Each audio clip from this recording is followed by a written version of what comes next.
नमस्कार दोस्तों, स्वागत करते हैं आपका अपना चैनल VCI एजुकेशन पर। जैसे कि आपको मालूम होना चाहिए दोस्तों कि हम लोग NCERT सार संग्रह का एक छोटा सा वीडियो लेकर आते हैं और इस वीडियो में अभी तक हम लोग ज्योग्राफी की पूरी वीडियो बना चुके हैं। अब हम लोग शुरू किए थे आधुनिक भारत का इतिहास, जिसमें आधुनिक भारत के इतिहास में आज का हम लोग का जो टॉपिक है वो कैबिनेट मिशन और संविधान सभा के ऊपर है। इसमें जितने भी इंपॉर्टेंट क्वेश्चन आपको एग्जाम पॉइंट व्यू से देखने को मिलता है उन सारे टॉपिक को इसमें डिस्कस किया जाएगा। तो चलिए, आज का हम लोग का सबसे पहला क्वेश्चन है और इसे हम देख लेते हैं और देख सकते हैं कि इससे संबंधित जितने भी इंपॉर्टेंट क्वेश्चन आपको एग्जाम में देखने को मिलता है उन सारे क्वेश्चनों को इसमें इंक्लूड किया गया है। साथ में हम ये भी आपको बताएंगे कि अंतरिम सरकार के गठन कब हुआ और उससे संबंधित क्वेश्चन कौन कौन से बन सकता है, ये चीज़ें भी डिस्कस किया जाएगा। आइए शुरू करते हैं आज का पहला क्वेश्चन। तो देखिए, सबसे पहला क्वेश्चन है कि ब्रिटिश प्रधानमंत्री जो एटली थे वो लेबर पार्टी से संबंधित थे दोस्तों, और भारतीय नेताओं से बातचीत करने के लिए किस संसदीय दल का गठन किया था। आपको बताना है कि जो एटली था वो लेबर पार्टी से संबंधित था, और लेबर पार्टी कहाँ था दोस्तों, तो ब्रिटेन में था। और वो क्या किया था कि भारत में एक कैबिनेट मिशन भेजा और उसमें 3 लोगों को शामिल करेगा, जिसमें पैथिक लॉरेंस, स्टैनफोर्ड क्रिप्स और एबी अलेक्जेंडर के समूह में एक कैबिनेट मिशन बनाएगा, उसे भारत भेजेगा।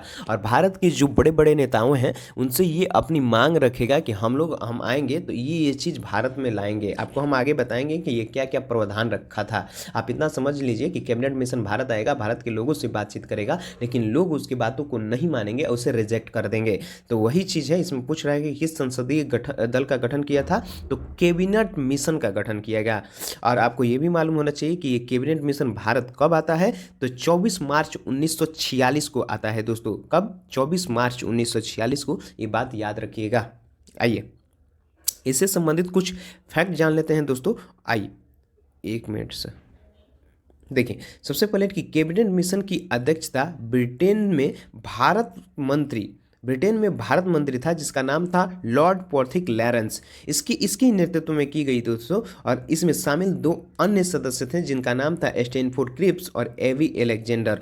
और इसका अध्यक्ष कौन थे? ब्रिटेन के भारत मंत्री इनको कहा जाता था, जिसका नाम था पैथिक लॉरेंस। और इसी के देखरेख में एक कैबिनेट मिशन बना दिया गया, उसे भारत भेजा जाएगा और भारत के लोगों से बातचीत करने के लिए।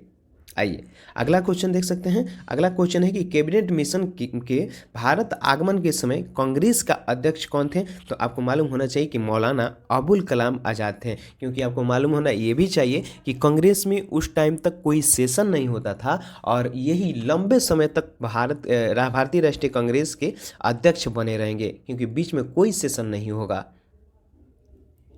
अगला क्वेश्चन देख सकते हैं। अगला क्वेश्चन भी इंपॉर्टेंट है कि कैबिनेट मिशन के आगमन के समय भारत का वायसराय कौन था, तो लॉर्ड वेवेल था। और इसी के समय वेवेल योजना आएगा दोस्तों, ये भी आप ध्यान रखेंगे। आइए अगला क्वेश्चन देख सकते हैं। अगला क्वेश्चन भी इंपॉर्टेंट है कि कांग्रेस के किस प्रमुख नेता द्वारा कैबिनेट मिशन का पूर्ण समर्थन किया गया, तो महात्मा गांधी द्वारा पूर्ण समर्थन किया जाएगा दोस्तों, इस बात को ध्यान रखिएगा। अब देख लीजिए कि जो कैबिनेट मिशन 3 लोगों को समूह भारत आया था, ये इनकी प्रावधान क्या था, ये क्या भारत की मतलब कि रखना चाहते थे कि अगर हम आते हैं तो भारत में ये चीज़ हम शामिल करेंगे। तो देखिए,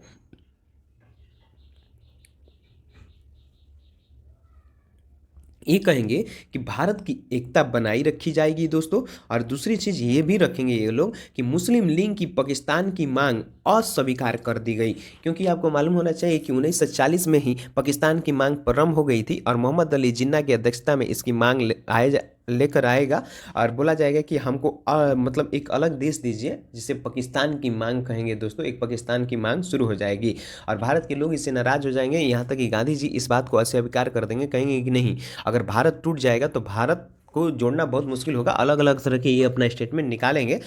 तो यही चीज़ होगा कि ये लोग आकर भारत के लोगों को मतलब मलहम टाइप की बात करेंगे कि हम मुस्लिम लीग को, पाकिस्तान की मांग को अस्वीकार कर देंगे और भारत में एकता बनाए रखेंगे, और भारत एक संघ होगा जिसमें ब्रिटिश प्रधान तथा देसी रियासत शामिल होगी।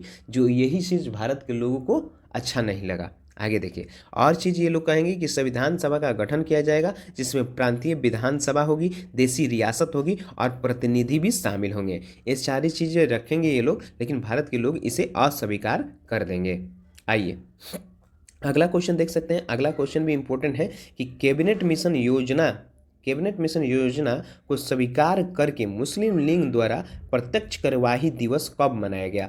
मतलब कैबिनेट मिशन अपनी बात जब भारत में रखेगा तो क्या मुस्लिम लीग की मांग, मुस्लिम लीग पाकिस्तान की मांग कर रही थी तो इस बात को कभी मानेगी नहीं मानेगी। तो वो क्या करेगी कि एक अलग योजना बनाएगी और ये अलग योजना बनाकर प्रत्यक्ष कार्यवाही दिवस प्रारंभ कर देगी और ये जब शुरू करेगी तो दिनांक होगा 16 अगस्त 1946 को।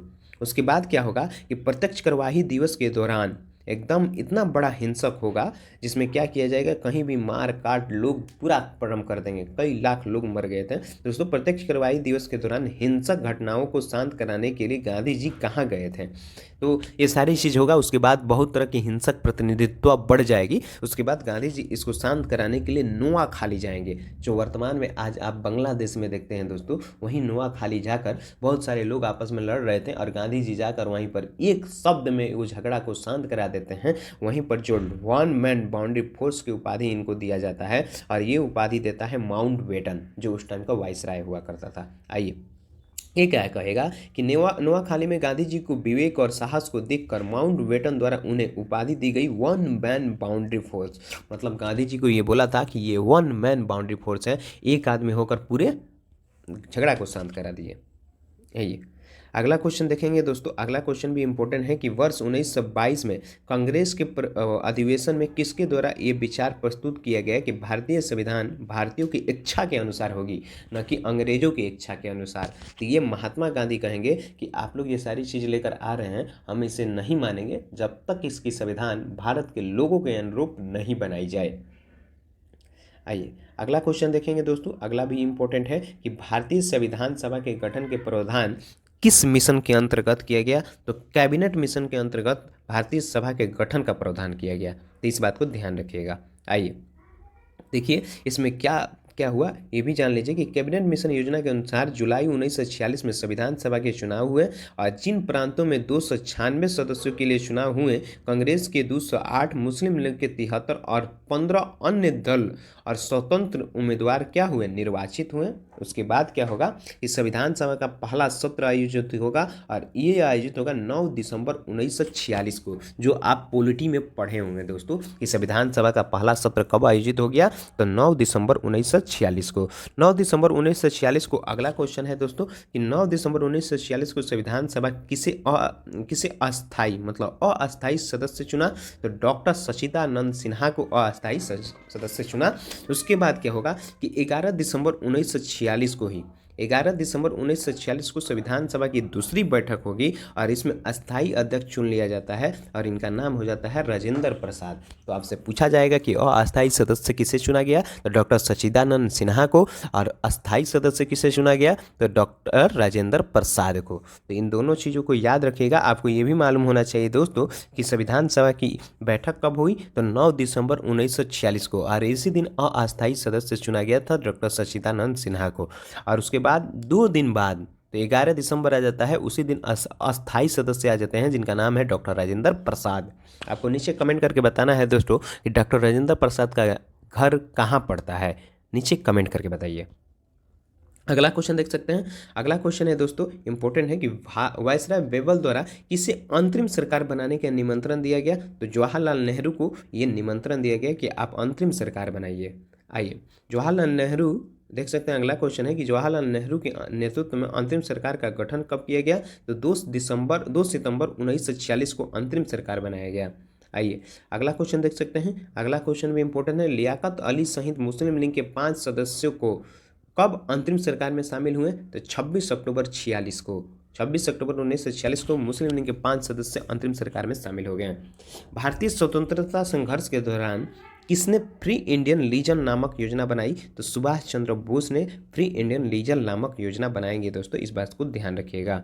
आइए जब अंतरिम सरकार चुन कर आ जाती है तो उसमें मंत्रिमंडल मिलता है, तो आप ये सारी चीज़ याद रखिएगा कि किसे कौन से मंत्रिमंडल दिया गया। तो आपको देखिए सबसे पहला जवाहरलाल नेहरू को, देखिए जवाहरलाल नेहरू को क्या क्या दिया गया है दोस्तों, तो इनको कार्यक्रम मतलब कार्यकारी परिषद जो होता है उसका उपाध्यक्ष बनाया गया, विदेश मंत्री इनको बनाया गया दोस्तों, और राष्ट्रमंडल से संबंधित मामले इनको दिए गए। तो क्या क्या, कार्यकारी परिषद के उपाध्यक्ष, विदेश मामले के मतलब विदेश मंत्री, और राष्ट्रमंडल से संबंधित मामला जवाहरलाल नेहरू को दिया गया। ये 3 बात याद रखिएगा। सबसे पहले क्या, कार्यकारी परिषद के अध्यक्ष, दूसरा विदेश मंत्री, और तीसरा राष्ट्रमंडल से संबंधित। तो इससे भूलना नहीं है दोस्तों, पूछा जाएगा कि जवाहरलाल नेहरू को कौन कौन मंत्रिमंडल दिया गया। अगला क्वेश्चन देखिए, वल्लभ भाई पटेल को क्या दिया गया, तो गृह विभाग दिया गया, प्रसारण विभाग दिया गया, तथा रियासत संबंधित मामले इनको दिया गया। तो इनको भी 3 दिया गया, गृह, प्रसारण और रियासत। गृह प्रसारण रियासत, ये 3 चीज याद रखिएगा। और जवाहरलाल नेहरू को क्या, कार्यकारी परिषद, विदेश मंत्री, राष्ट्रमंडल, कार्यकारी परिषद, विदेश मंत्री, राष्ट्रमंडल, और इनको गृह, सूचना, प्रसारण विभाग और रियासत संबंधित मामले।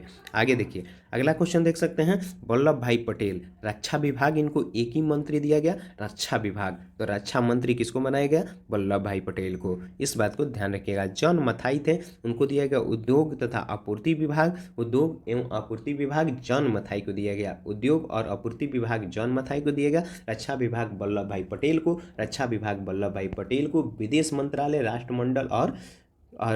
राष्ट्रमंडल और भी इनको एक और चीज़ दिया गया था दोस्तों, आपको नीचे कमेंट करके भी बताना है। कार्यकारी परिषद एक इनको दिया गया, जवाहरलाल नेहरू को, सूचना और प्रसारण विभाग वल्लभ भाई पटेल को, और रक्षा विभाग बलदेव सिंह को दिया गया। रक्षा विभाग किसको दिया गया, बलदेव सिंह को दिया गया। और शिक्षा विभाग सी राजगोपालाचारी कहाँ से आते थे, तो केरल से आते थे दोस्तों। आगे देखिए, आगे देख सकते हैं, CH भाभा, इनको कार्य और खान बंदरगाह दिया गया, राजेंद्र प्रसाद को खाद्य एवं कृषि विभाग दिया गया, और आसफ अली को रेल विभाग, जगजीवन राम को श्रम विभाग, और लियाकत अली को वित्त विभाग दिया गया। इन्हें बार बार पढ़िएगा ताकि आपको याद हो जाए।